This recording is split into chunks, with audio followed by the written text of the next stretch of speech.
Hello. हाँ बच्चों, सब ठीक हो?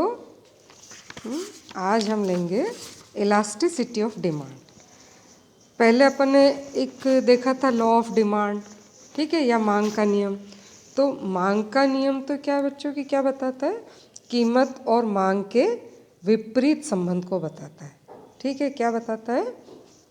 कीमत और मांग के विपरीत संबंध को, कि कीमत बढ़ती है तो मांग घटती है और कीमत घटती है तो मांग बढ़ती है। ठीक है, तो लेकिन इकोनॉमिस्ट क्या चाहते थे कि इस गुणात्मक कथन को मात्रात्मक में बदलें, मतलब कीमत में कितने प्रतिशत परिवर्तन होने पर मांग में कितने प्रतिशत परिवर्तन होता है। तो इस चीज़ को मार्शल ने अपनी पुस्तक प्रिंसिपल्स ऑफ इकोनॉमिक्स में मांग की लोच के माध्यम से बताने का प्रयास किया। तो अभी हम पहले देखेंगे कि मीनिंग एंड डेफिनेशन ऑफ मांग की लोच, या meaning and definition of elasticity of demand. तो इलास्टिसिटी ऑफ डिमांड जो है, कीमत में थोड़े से परिवर्तन के उत्तर में मांग की मात्रा में होने वाले परिवर्तन का माप है।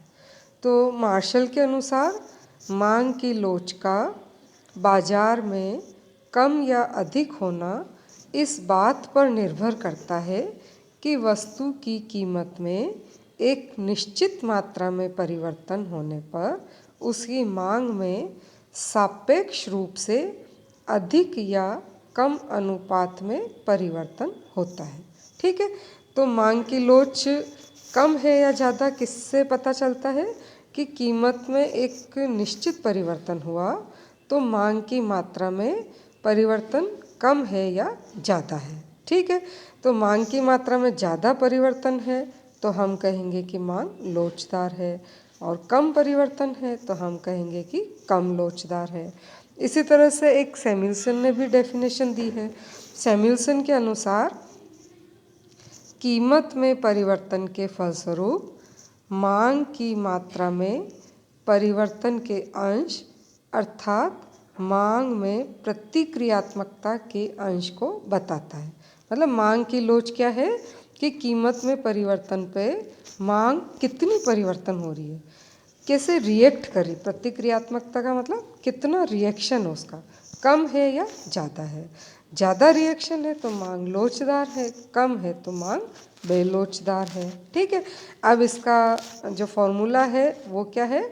इलास्टिसिटी ऑफ डिमांड या EP is equal to proportionate change in quantity demanded divide by proportionate change in price। मतलब कि नीचे अपन क्या देख रहे हैं कि कीमत में आनुपातिक परिवर्तन होने पर मांग में क्या आनुपातिक परिवर्तन होता है। तो अब इसको हम क्या लिखते हैं? ऊपर लिखते हैं कीमत का अनुपात, ऊपर लिखेंगे हम क्या लिखेंगे? ऊपर मांग की मात्रा में आनुपातिक परिवर्तन डिवाइड बाय कीमत में आनुपातिक परिवर्तन। अब अनुपात को कैसे निकालते हैं हम बच्चों? कि मांग का परिवर्तन डिवाइड बाई ओरिजिनल मांग, मतलब DQ डिवाइड बाई Q। ऊपर तो क्या लिखेंगे अपन?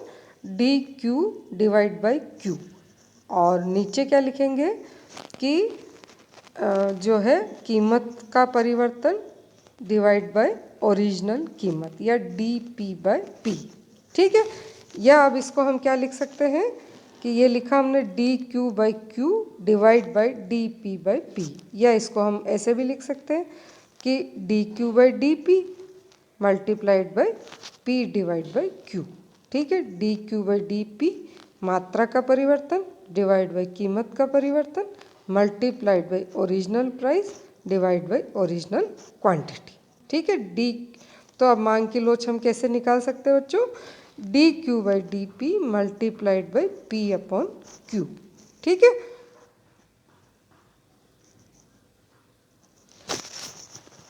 अब ये डायग्राम है बच्चों, देखिए ये देखिए कि अपन ने ये डायग्राम बनाया है।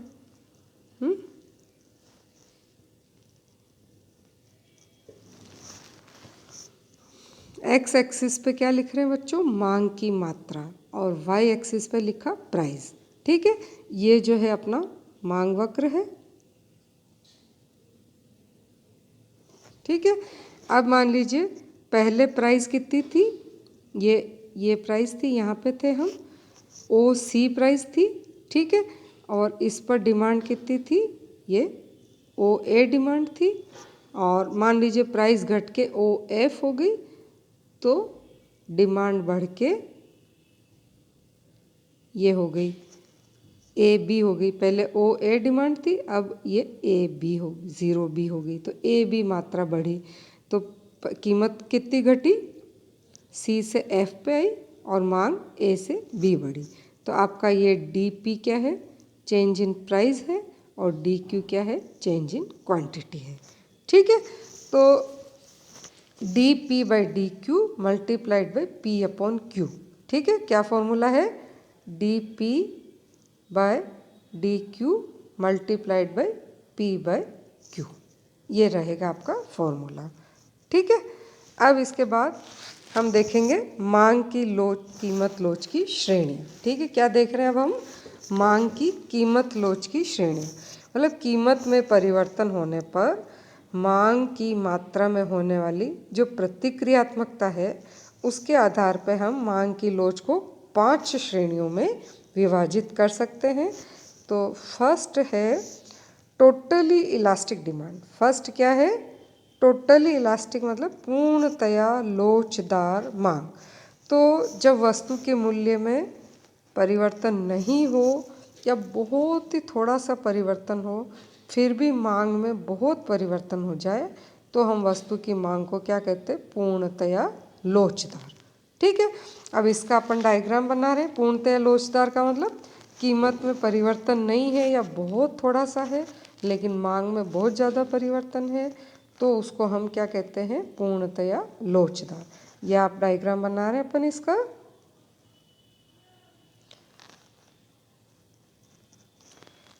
एक्स एक्सिस पे क्वांटिटी और वाई एक्सिस पे प्राइस लिख रहे हैं बच्चों। ठीक है, और ये है इसका ये मांग वक्र। अब आप देखो कि कीमत में कोई परिवर्तन नहीं हुआ, मान लीजिए ये ओ पी ही है। ठीक है, और जब पी प्राइस थी तब डिमांड कितनी थी, ओ क्यू।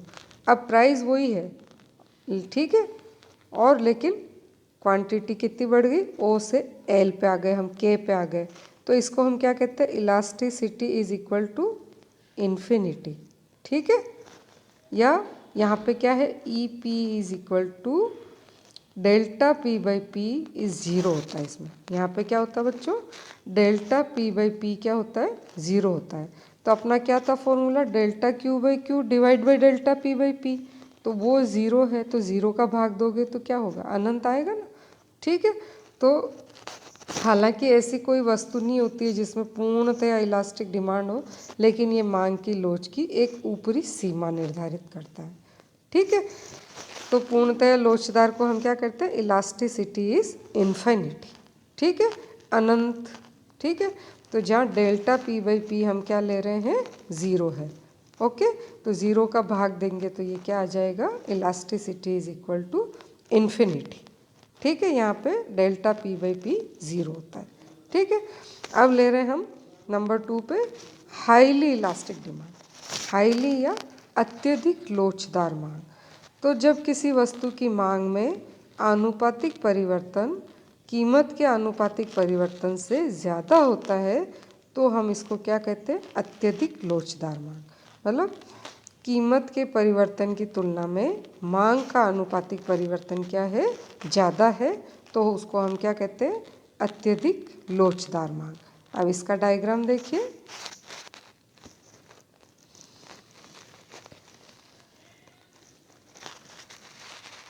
ये डायग्राम बना रहे अपन अत्यधिक लोचदार का।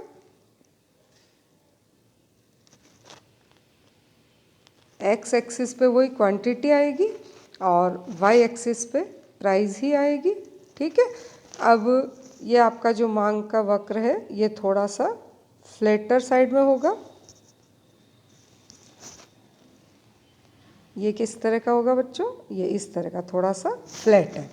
अब ये देखिए कि ओरिजिनल अपनी जो प्राइस थी ये ओ टी थी और डिमांड कितनी थी, ओ क्यू थी। अब प्राइस घट के ओ एस हो गई और क्वांटिटी बढ़ के आपकी जो है ओ एल हो गई। तो आप देखो कि delta Q by Q is greater than delta P by P. Okay, तो क्या होगा, इकाई से अधिक होगा क्योंकि delta Q by Q is greater than delta P by P. तो ये ऐसा किस में होता है, विलासिता की वस्तु में होता है। ठीक है, कि जनरली हम देखते हैं ना कि उसकी कीमत में थोड़ा सा परिवर्तन होने पर भी मांग में बहुत ज़्यादा परिवर्तन हो जाता है।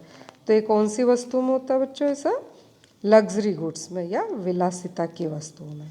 ठीक है, अब थर्ड हम ले रहे हैं इलास्टिक डिमांड, या जिसको हम क्या कहते हैं, लोचदार मांग।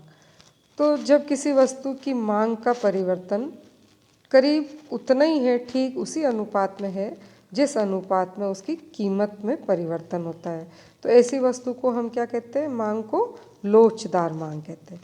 तो यहाँ पे क्या होगा बच्चों, delta Q by Q is equal to delta P by P. ठीक है, अब इसका डायग्राम बना रहे हैं हम। एक्स एक्सिस पे क्वांटिटी और वाई एक्सिस पे प्राइस है, और इसका जो ये मांग वक्र है वो इस तरह का है। इसके बिल्कुल बीच में आप देखिए कि जैसे पहले अपन इस प्राइस अपनी थी ओ टी, ठीक है, इस ओ टी प्राइस पर ये इतनी आपकी डिमांड थी। ठीक है, अब प्राइस घट के ओ एस हो गई, तो डिमांड बढ़ के आपकी जितनी आपकी प्राइस घटी है जिस प्रपोर्शन में, उसी प्रपोर्शन में आपकी डिमांड बढ़ी है। तो यहाँ पे क्या है बच्चों, इलास्टिसिटी इज इक्वल टू 1। लेकिन ये क्या है बच्चों, बिल्कुल बीच में ही होगा। इस तरह का जब कर्व होता है तो बिल्कुल बीच में ही इलास्टिसिटी इक्वल टू 1 होता है, हर बिंदु पर ऐसा नहीं होता है। ठीक है, लेकिन अगर कर्व आपका इस तरह का है, कैसा बच्चों, ये रेक्टेंगुलर हाइपरबोला, इस कर्व को हम क्या बोलते हैं बच्चों, रेक्टेंगुलर हाइपरबोला। इस कर्व के प्रत्येक बिंदु पर इलास्टिसिटी इक्वल टू 1 होगी।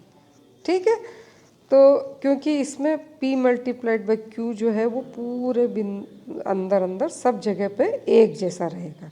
ठीक है, तो इसलिए इसके बिंदु इस कर्व को हम क्या कहते हैं, रेक्टेंगुलर हाइपरबोला। इस कर्व के प्रत्येक बिंदु पर इलास्टिसिटी इज इक्वल टू 1 होती है। ठीक है, ऐसा रेखीय है तो उसके केवल बीच में ही होगा, लेकिन इस तरह का कर्व है, ठीक है, तो इसके प्रत्येक बिंदु पर इलास्टिसिटी इज इक्वल टू 1 होती है।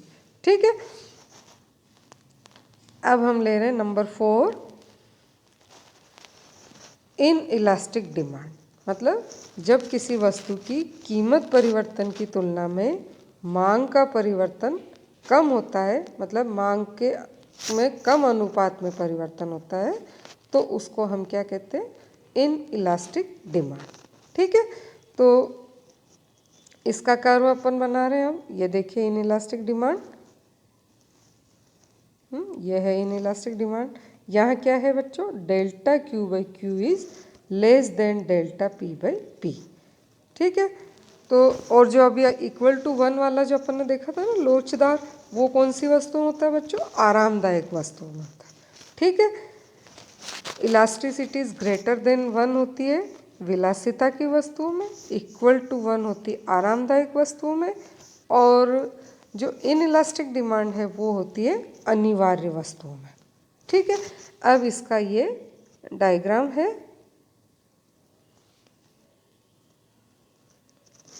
एक्स एक्सिस पे वही क्वांटिटी है, वाई एक्सिस पे प्राइस है, और ये आपका मांग वक्र जो है थोड़ा इस तरह का बनता है। ठीक है, इसमें मान लीजिए प्राइस ओ टी है तो डिमांड ये ओ क्यू है, और जब आपकी प्राइस घट के ओ एस हो जाती है तो डिमांड बढ़ी तो है लेकिन कम बढ़ी, और वो बढ़ के ओ एल हुई। तो यहाँ पे क्या हो रहा है बच्चों, delta Q by Q is less than delta P by P. इसका मतलब कौन सी वस्तुओं में, ऐसा अनिवार्य वस्तुओं होता है कि कीमत परिवर्तन की तुलना में मांग का परिवर्तन कम होता है। ठीक है, अब इसके बाद परफेक्टली इन इलास्टिक डिमांड, पूर्णतया बेलोचदार मांग। तो जब किसी वस्तु के मूल्य में पर्याप्त परिवर्तन होने पर भी उसकी मांग में बिल्कुल परिवर्तन नहीं हो तो ऐसी दशा को हम क्या कहते हैं? पूर्णतया बेलोचदार मांग। यहाँ पे क्या है बच्चों? Delta Q by Q is equal to zero. ठीक है, और ज़ीरो में किसी चीज़ का भाग देंगे तो क्या होगा? ज़ीरो ही होगा। तो अब ये इसका डायग्राम है।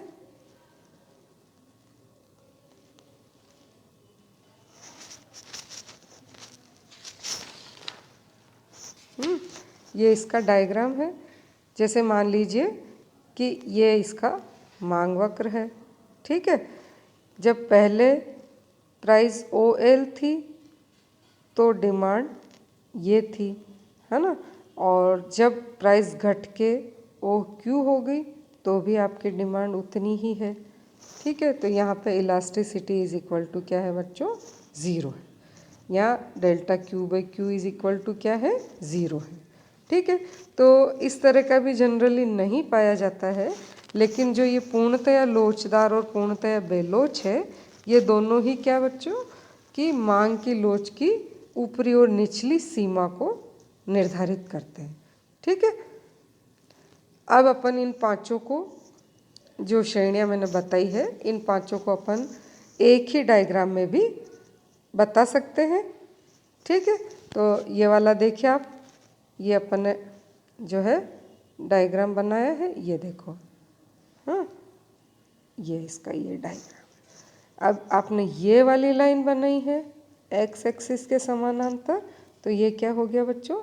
Elasticity is infinity. ठीक है, अब इसके थोड़ा सा आप पास चलो। ठीक है, वो भी थोड़ा सा चपटा होगा तो क्या होगा? ये थोड़ा सा चपटी साइड आ रहा है तो यहाँ पे इलास्टिसिटी क्या हो गई? ग्रेटर देन 1 हो गई। ठीक है, फिर इसके बाद अगर अपन थोड़ा सा कैसे चलें? रेक्टेंगुलर हाइपरबोला टाइप चलते हैं तो इस पे इक्वल टू 1 हो जाएगा। थोड़ा और आगे बढ़े तो ये क्या हो जाएगा बच्चों? थोड़ा जब फ्लैटर टाइप पर जो थोड़ा सा ज़्यादा ढाल वाला आ रहा है तो यहाँ इलास्टिसिटी इज लेस देन 1, और बिल्कुल खड़ी रेखा हो गई तो यहाँ elasticity is equal to zero हो गया। ठीक है, तो ये पांचों कर्व को हमने क्या किया? एक ही इसमें बनाया। ठीक है, तो रेंज कहाँ होती है? इलास्टिसिटी ऑफ प्राइस इज या तो ग्रेटर देन या इक्वल टू ज़ीरो या लेस देन और इक्वल टू इन्फिनिटी। इसी के बीच में आपकी मांग की लोच की श्रेणियाँ होगी। ठीक है, अब अपन ने अगर इन पांचों को ऐसे लिखो आप, लोच की श्रेणी, लोच का प्रकार और विशेषता। तो elasticity of price is infinity, तो परफेक्टली इलास्टिक डिमांड, और कीमत में बिना किसी परिवर्तन के मांग में अत्यधिक परिवर्तन, और यहाँ delta P by P is equal to zero. फिर दूसरा, elasticity of price is greater than 1 but less than infinity, ये है इलास्टिक डिमांड, या यहाँ delta Q by Q is greater than delta P by P।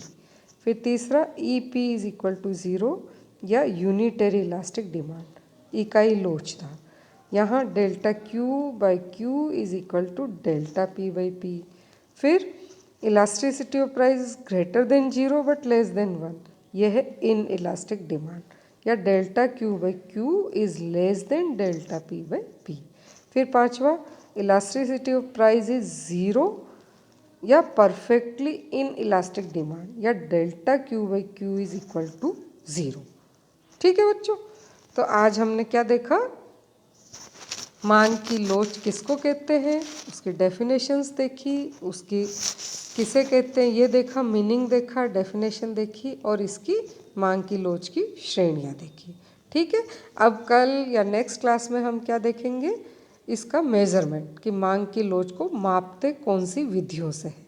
ठीक है, okay, thank you बच्चों।